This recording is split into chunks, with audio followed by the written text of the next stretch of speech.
राष्ट्रवादी काँग्रेसमधल्या बंडानंतर शरद पवारांनी बंडखोरांच्या विरोधात रणशिंग फुंकलंय। बंडखोर नेत्यांविरोधात स्वतः शरद पवार रणमैदानात उतरले। पवारांचं पहिलं लक्ष ठरले ते छगन भुजबळ। राष्ट्रवादी काँग्रेसमधल्या फुटीनंतर शरद पवारांच्या राज्यव्यापी दौऱ्याची सुरुवात छगन भुजबळांच्या येवला मतदारसंघातून झाली। येवल्यातील सभेत शरद पवार यांचं खास फुले पगडी देऊन स्वागत करण्यात आलं। भुजबळांच्या बालेकिल्ल्यात येऊन पवार बंडखोर भुजबळांवर निशाणा साधणार असं बोललं जात होतं, मात्र आपण टीका करायला आलो नसून माफी मागायला आल्याचं पवारांनी म्हटलं। यावेळी पवारांनी नाव न घेता भुजबळांना टोला लगावला। माफी यासाठी वाटतं की माझा अंदाज कधी फारसा चुकत नाही, पण इथं माझा अंदाज चुकला। वयाचा मुद्दा उपस्थित करणाऱ्यांनाही सभेत पवारांनी इशारा दिला।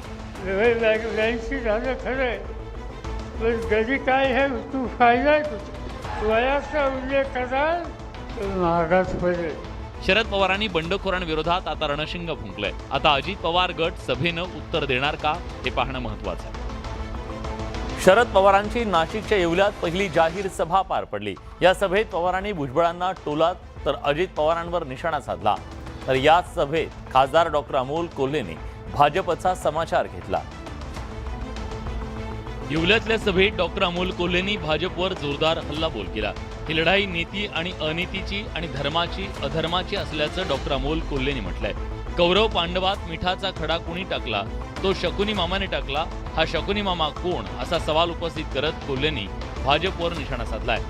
कौरव पांडव जे दोन्ही होते ते भाऊ एकत्र येऊन मुकाबला करत होते, पण याच्यात मिठाचा खडा कोणी टाकला, तो शकुनी मामाने बोटावर लागलेल्या शाईला चुना समजाल तर महाराष्ट्र जागा दाखवेल असा इशाराही कोल्हेंनी दिलाय। बोटावर लागलेल्या शाईला जर तुम्ही चुना समजायला लागलात तर काय होतं हे संपूर्ण महाराष्ट्र दाखवून दिल्याशिवाय राहणार नाही। येवल्यातल्या सभेसाठी चौफेर जमलेला हा जनसमुदाय भाषण ऐकण्यासाठी किंवा सभा ऐकण्यासाठी आला नसून विद्रोह असल्याचं कोल्हेंनी म्हटलंय। अजित पवारांनी 8 समर्थक आमदारांसह मंत्रिपदाची शपथ घेत मोठा राजकीय भूकंप घडवून आणला। त्यानंतर राष्ट्रवादी आणि अजित पवार गटात आरोप प्रत्यारोप सुरू झाले। पवार काका पुतण्यात सुद्धा जुंपल्याचं चित्र पाहायला मिळतंय। राष्ट्रवादी काँग्रेसमधल्या बंडानंतर अजित पवारांनी पहिल्यांदा जाहीर बैठकीत शरद पवारांवर थेट हल्लाबोल केला। अजित पवारांनी शरद पवारांचं वय आणि निवृत्तीचा मुद्दा उपस्थित करत जोरदार टीका केली। वय 82-83 झालं, तुम्ही थांबणार आहात की नाही असा सवाल अजित पवारांनी उपस्थित केला। अजित पवारांच्या याच टीकेला शरद पवारांनी उत्तर दिलंय। ना टायर्ड हूं ना रिटायर्ड हूं या अटल बिहारी वाजपेयींच्या ओळी उच्चारत पवारांनी उत्तर दिलंय। शरद पवारांनी वेळोवेळी भाजपशी युती करण्याचा प्रयत्न केल्याचा गौप्यस्फोट अजित पवारांनी केला। या आरोपांनाही पवारांनी उत्तर दिलंय। अनेक वेळेला अनेक चर्चा झाल्या, त्याचा अर्थ निर्णय झालेला नाही, आणि त्यावर जो निर्णय अंतिम आहे तोच खरा। नाशिकमधील पत्रकार परिषदेत अजित पवार गटावर पवारांनी जोरदार निशाणा साधला। यावेळी बंडखोर पुन्हा निवडून येणार नसल्याचं पवारांनी म्हटलंय। राष्ट्रवादीतील बंडानंतर 83 वर्षाचा योद्धा पुन्हा मैदानात उतरला। बंडखोरीनंतर पवारांनी थेट जनतेच्या कोर्टात जाण्याचा निर्णय घेतला। त्यानुसार शरद पवारांनी ज्यांनी साथ सोडली त्यांच्या मतदारसंघात जाऊन शरद पवार नेत्यांना आव्हान देत मतदारांना आवाहन करतायत।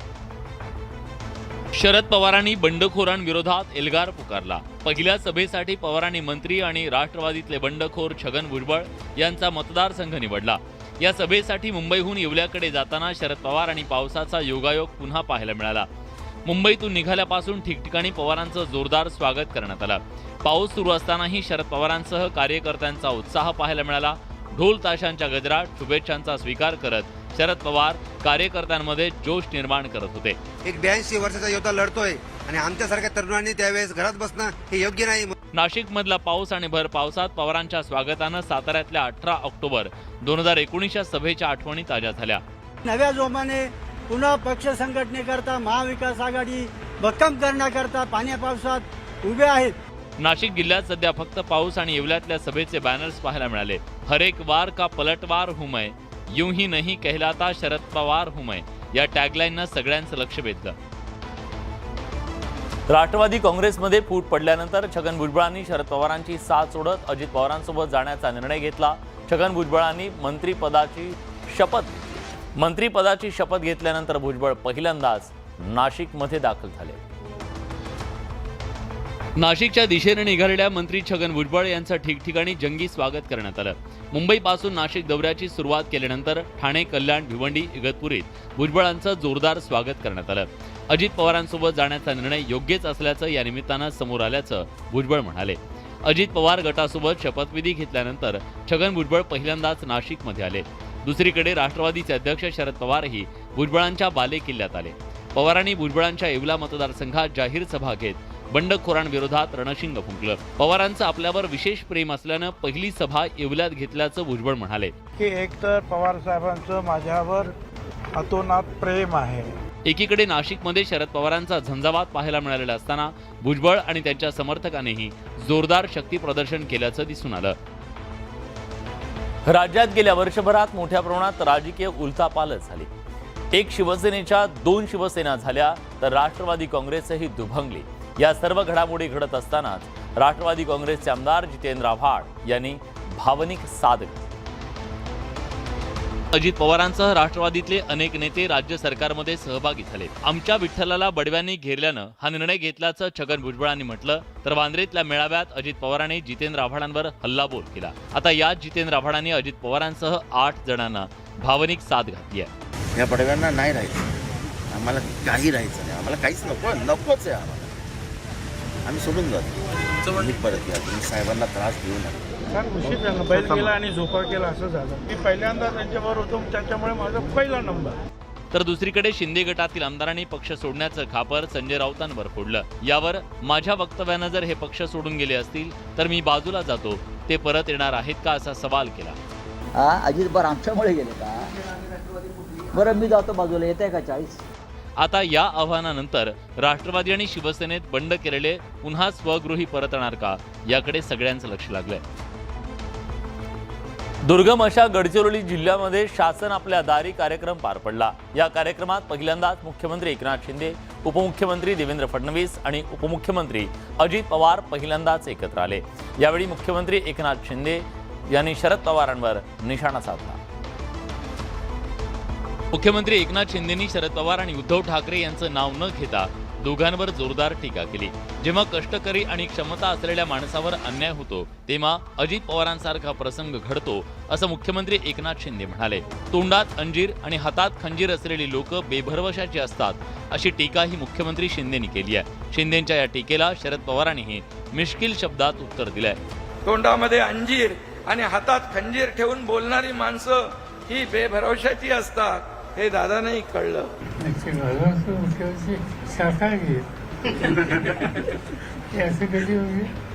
राष्ट्रवादीतल्या फुटीनंतर पवार विरुद्ध पवार सामना रंगलाय. मात्र मुख्यमंत्र्यांनी पवारांवर निशाणा साधल्यानंतर हा संघर्ष वाढण्याची चिन्ह आहेत. राष्ट्रवादीतून फुटून सरकारमध्ये सहभागी होत अजित पवार उपमुख्यमंत्री झाले. राष्ट्रवादीतल्या बंडानंतर पहिल्यांदाच अजित पवार गडचिरोलीतल्या शासन आपल्या दारी या शासकीय कार्यक्रमात सहभागी झाले. या दौऱ्याच्या माध्यमातून सरकारमधील तिन्ही पक्षाच्या नेत्यांनी एकीचं दर्शन घडवलं. गडचिरोलीत आयोजित शासन आपल्या दारी कार्यक्रमात मुख्यमंत्री एकनाथ शिंदे, उपमुख्यमंत्री देवेंद्र फडणवीस आणि उपमुख्यमंत्री अजित पवार पहिल्यांदाच एकत्र सहभागी झाले. यावेळी या तिन्ही नेत्यांनी विविध योजनांचं उद्घाटन केलं. गडचिरोली रुग्णालयाचं रिमोटनं उद्घाटन करत असताना मुख्यमंत्री एकनाथ शिंदेंनी अजित पवारांना हाताने जवळ ओढून घेतलं. अजित पवारांनी सुरुवातीला राज्याचे लोकप्रिय मुख्यमंत्री एकनाथ शिंदे असा उल्लेख केला. सगळ्यांनी मिळून राज्याचा विकास करू असंही अजित पवार यांनी म्हटलं. आपण सगळेजण महाराष्ट्रामध्ये अतिशय चांगल्या पद्धतीनं काम करूया आणि महाराष्ट्राचा सर्वांगीण विकास साधूया. आमच्यासोबत अजितदादा देखील आले आहेत, त्यामुळे आता एक असा त्रिशूळ आम्ही तयार केला आहे की जो त्रिशूळ विकासाचा त्रिशूळ आहे. दादा पण आले, त्यामुळे आता आणखी वेगाने आपल्या सरकार धावेल. या कार्यक्रमाच्या वेळी शिंदे, फडणवीस आणि अजित पवारांनी आदिवासी बांधवांसोबत नृत्याचा आनंद घेतला. रेडा गाण्यावर मंत्र्यांनी ठेका धरला. गडचिरोलीच्या विकासासाठी राज्य सरकार कटिबद्ध असल्याचं राज्याचे मुख्यमंत्री एकनाथ शिंदेंनी स्पष्ट केलंय. गडचिरोलीतून नक्षलवाद पूर्ण संपणार असल्याची घोषणा मुख्यमंत्र्यांनी केली, तर गडचिरोलीत विमानतळ तयार करणार असल्याची घोषणा उपमुख्यमंत्री देवेंद्र फडणवीसांनी केली. गडचिरोलीतल्या शासन आपल्या दारी हा अजित पवारांचा उपमुख्यमंत्री झाल्यानंतरचा पहिला शासकीय दौरा होता. या कार्यक्रमात बोलताना केंद्र आणि राज्य सरकार एकाच विचाराचं असेल तर वेगानं कामं होतात असं अजित पवार म्हणाले. मंत्री गडचिरोलीत येतात पण सचिवांनी इथं आलं पाहिजे अशा कानपिचक्या अजित पवारांनी दिल्या. राज्याचे मुख्यमंत्री उपमुख्यमंत्री मंत्री इथं येतात, सचिवांनी देखील गडचिरोलीचे दौरे केले पाहिजे. गडचिरोलीचा विकास करताना निसर्गाला धक्का लावणार नसल्याचं फडणवीसांनी यावेळी म्हटलं. तसंच गडचिरोलीत विमानतळ उभारणार असल्याची घोषणा त्यांनी केली. तर गडचिरोलीतून नक्षलवादाचं उच्चाटन करू असंही मुख्यमंत्री एकनाथ शिंदे म्हणाले. या गडचिरोलीमध्ये आम्ही एअरपोर्ट देखील या ठिकाणी तयार करू. गडचिरोली नक्षल मुक्त जिल्हा म्हणून आणि इतर जिल्ह्यांच्या मानाने विकासामध्ये मेन स्ट्रीम मध्ये पुढे आला पाहिजे. तळागाळातील जनतेचा विकास हेच आपल्या सरकारचं मुख्य ध्येय असल्याचं या तीनही नेत्यांनी कार्यक्रमात अधोरेखित केलं. राज्याच्या सत्तानाट्यात विविध ट्विस्ट पाहायला मिळतात. आधी एकनाथ शिंदेंचं बंड आणि आता अजित पवार यांच्या बंडानं राजकीय वातावरण अक्षरशः ढवळून निघालं. मात्र याच सत्तानाट्याला मनसेनं विरोध करत राज्यात नवी मोहीम सुरू केली. अजित पवारांच्या बंडानंतर महाराष्ट्राचा दिगू टिप्पणी झाला अशी मार्मिक प्रतिक्रिया मनसे अध्यक्ष राज ठाकरेंनी दिली. महाराष्ट्राच्या राजकारणाचा चिखल झाल्याचं वक्तव्य सुद्धा राज ठाकरेंनी केलं. राज्यात सध्या घडत असलेल्या राजकीय घडामोडींच्या विरोधात मनसेनं आंदोलन छेडलं. मनसेच्या वतीनं राज्याच्या विविध भागात एक सही संतापाची स्वाक्षरी मोहीम राबवण्यात आली. मला कळतच नाही महाराष्ट्रात होतंय काय, म्हणजे जगाला हेवा वाटेल असं महाराष्ट्र मला वाटतं राजसाहेबांना घडवायचं होतं. आता महाराष्ट्राला लाज वाटेल असं राजकारण हे लोक करतायत, त्याच्यामुळे मला कळत नाही काय होतं. या ठिकाणी राज ठाकरेंची राज्यातल्या राजकारणावरची भाषणं LED स्क्रीनवर दाखवण्यात आली. तर एका भल्या मोठ्या फ्लेक्सवर सामान्य नागरिकांची स्वाक्षरी घेऊन राज्यातील राजकारणाचा निषेध करण्यात आला. महाराष्ट्राचं राजकारण बदलत असताना ठाकरे बंधूंनी एकत्र यावं अशी चर्चा सुरू झाली. या संदर्भात मुंबई, ठाणे, पुणे इथं बॅनर सुद्धा लागले. मात्र त्याचवेळी उद्धव ठाकरे आणि राज ठाकरे एकत्र येण्याच्या चर्चांना अमित ठाकरेंनी पूर्णविराम दिला. राष्ट्रवादी काँग्रेसमधल्या फुटीनंतर राज्याच्या राजकारणात घडामोडींना वेग आलाय. शिवसेना ठाकरे गट, मनसेच्या कार्यकर्त्यांकडून उद्धव ठाकरे आणि राज ठाकरे एकत्र येण्याचे बॅनर झळकले. ठाकरे बंधूंनी एकत्र येऊन सर्व राजकीय पक्षांना पर्याय द्यावा अशी भावना कार्यकर्ते व्यक्त करतायत. यावर राज ठाकरे आणि उद्धव ठाकरे हे भाऊ आहेत. बोलण्यासाठी त्यांच्यात कोणत्याही मध्यस्थाची गरज नसल्याचं संजय राऊत यांनी म्हटलं. तर मनसे अध्यक्ष राज ठाकरेंचे पुत्र अमित ठाकरेंनी राज्यातल्या घडामोडींवर मार्मिक भाष्य करताना राजकीय चर्चांना विराम दिला. उद्धव ठाकरे आणि राज ठाकरे भाऊ आहेत, त्याच्यामुळे कोणालाही मध्ये येऊन मध्यस्थता करण्याची अजिबात गरज नाही. हे बघा, मला वाटतं की आता महाराष्ट्राला दोन भाऊ एकत्र येण्यापेक्षा एक भाऊ सत्तेत बसणं गरजेचं आहे, आणि ते म्हणजे राजसाहेब ठाकरे. अमित ठाकरेंनी मनसे एकट्यानं वाटचाल करणार असल्याचे संकेत दिले. मात्र राज्यात सुरू असलेल्या राजकीय घडामोडी आणि राजकीय पक्षांच्या चित्रविचित्र आघाड्या पाहता आगामी काळात मनसेनं कोणत्याही पक्षासोबत आघाडी केली तर नवल वाटायला नको. 16 आमदारांच्या अपात्रतेबाबत विधानसभा अध्यक्ष राहुल नार्वेकर ॲक्शन मूडमध्ये आले. शिवसेना आणि उद्धव बाळासाहेब ठाकरे गटाच्या आमदारांच्या अपात्रतेसंदर्भात राहुल नार्वेकरांनी नोटीस जारी केली आहे. 7 दिवसात आपलं म्हणणं त्यांना मांडायचंय. सुप्रीम कोर्टानं 16 आमदारांच्या अपात्रतेबाबत निर्णयाचा चेंडू विधानसभा अध्यक्षांच्या कोर्टात टोलवलाय. निवडणूक आयोगानं शिवसेनेच्या घटनेची प्रत विधानसभा अध्यक्षांना पाठवताच राहुल नार्वेकर ॲक्शन मूडमध्ये आले. निवडणूक आयोगानं दिलेल्या शिवसेनेच्या घटनेनुसार अध्यक्ष आमदार पात्र अपात्रतेचा निर्णय घेणार आहे. शिवसेना आणि उद्धव बाळासाहेब ठाकरे गटाच्या आमदारांच्या अपात्रतेसंदर्भात राहुल नार्वेकरांनी नोटीस जारी केली आहे. 7 दिवसात आपलं म्हणणं मांडण्यासाठी त्यांनी मुदत दिली आहे. शिवसेनेच्या 40 आणि उबाठा गटाच्या 14 आमदारांना नोटीस जारी करण्यात आली आहे. शिवसेना आणि उबाठा गटानं एकमेकांच्या आमदार अपात्रतेबाबत तक्रारी केल्या होत्या. फॉर्मॅलिटी करण्यासाठी अध्यक्षांना अधिकार म्हणून त्यांच्याकडे आले. मला वाटतं त्यांनी उशीर केलेला आहे. हे काम लवकरात लवकर झालं पाहिजे. विधानसभेचे अध्यक्ष कोणावरही अन्याय करणार नाहीत याची पूर्ण खात्री माझ्यासारख्या कार्यकर्त्यांना. 16 आमदारांच्या अपात्रतेबाबत विधानसभा अध्यक्ष राहुल नार्वेकर काय निर्णय घेतात याकडे संपूर्ण महाराष्ट्राचं लक्ष लागलंय. कोकण हा शिवसेनेचा बालेकिल्ला, त्यामुळे शिवसेनेतल्या बंडखोरीनंतर कोकणी माणूस कुणाला साथ देणार याची प्रचंड उत्सुकता आहे. कोकणात विधानसभा लोकसभेचे उमेदवार कोण असणार याची जोरदार चर्चा आहे. अशाच एका मतदारसंघापैकी एक म्हणजे रत्नागिरी संगमेश्वर विधानसभा मतदारसंघ. उदय सामंत यांनी एकनाथ शिंदेंची साथ देण्याचा निर्णय घेतला, त्यामुळे सामंत यांना कुणाचं आव्हान, त्यांच्यासमोर तगडा उमेदवार कोण अशा चर्चा रंगल्या. मात्र सध्या रत्नागिरीत लागलेल्या बॅनरमुळे नव्या राजकीय चर्चा रंगल्यात. राजन साळवी यांचा 9 जुलै रोजी वाढदिवस आहे. त्यापूर्वी रत्नागिरी शहरामध्ये लागलेले बॅनर चर्चेचा विषय ठरलेत, कारण निष्ठावंत वाघाची रत्नागिरीत एंट्री असा मजकूर या बॅनरवर आहे. त्यामुळे राजन साळवी विधानसभा निवडणुकीमध्ये आपला मतदारसंघ बदलणार का? त्यांच्या मनातल्या सगळ्या इच्छा पूर्ण होत ती मी त्यांना शुभेच्छा देतो आणि त्यांची इच्छा पूर्ण होत असताना त्यांनी शिंदे साहेबांचा देखील विचार करावा ही देखील त्यांना विनंती करतो.